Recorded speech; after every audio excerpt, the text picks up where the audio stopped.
লক্ষ্মী মঠের এই মন্দিরের কথা তোমাদের আগের ভিডিওতে শেয়ার করেছিলাম। এবার আমাদের নেক্সট গন্তব্য চোপতা।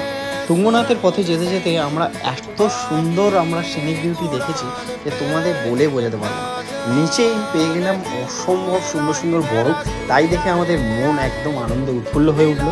মাঝখানে দাঁড়িয়ে পড়ে খানিকটা একটু স্ন্যাক্স করে নিলাম, আর ঠিক এই টিফিন যেখানে করছিলাম তার সামনেই ছিল একটা গাড়ি, আর সেটা পুরো বরফে ফ্রিজ হয়েছিল।